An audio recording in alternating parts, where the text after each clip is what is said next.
Hello everyone, আজকে আমরা পরিবারের সকল সদস্য মিলে চলে গিয়েছিলাম সোনারগাঁয়ে অবস্থিত বারোটি শ্রী শ্রী লোকনাথ ব্রহ্মচারীর আশ্রম। এটা হচ্ছে মন্দিরের প্রবেশ পথ।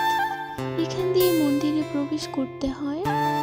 প্রবেশ পথের দুই ধারে অনেক ধরনের দোকানপাট দেখতে পেলাম। ফলের দোকান, মিষ্টির দোকান, আরো অনেক অনেক দোকান ছিল সাথে। তারপর আমরা হাঁটতে হাঁটতে মন্দিরের ভেতরে প্রবেশ করলাম। এরপরে আমরা পূজা দিয়ে মন্দিরটা একটু ঘুরে দেখলাম। এটা ছিল মন্দিরের পেছন সাইড। আজকে মন্দিরে প্রচুর পরিমাণে ভিড় ছিল, অনেক ভক্তরা এসেছিল এখানে পূজা দিতে। তারপর আমরা হাঁটতে হাঁটতে চলে পেছন দিকে। তারপরে অনেকক্ষণ হাঁটাহাঁটির পরে দেখলাম অনেক কবুতর এখানে, সবাই খাবার দিচ্ছে, আবার অনেকে ছবি তুলছে।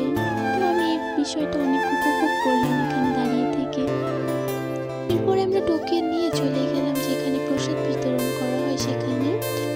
এখানে মূলত দুই রকমের প্রসাদ বিতরণ করা হয়, একটা হলো বাল্যভোগ আর একটা হচ্ছে রাজভোগ। সম্প্রতি 60 টাকা করে সকাল থেকে বিকেল পর্যন্ত পাওয়া যায়, আর সন্ধ্যা থেকে রাত পর্যন্ত পাওয়া যায় রাজভোগ। এর জন্য আমরা নিয়েছিলাম বাল্যভোগ।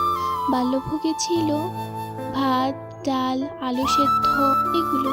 তো এটাই ছিল আমার ছোটখাটো একটা ব্লগ। তো ভালো লাগলে সবাই লাইক করবেন। সবাইকে ধন্যবাদ।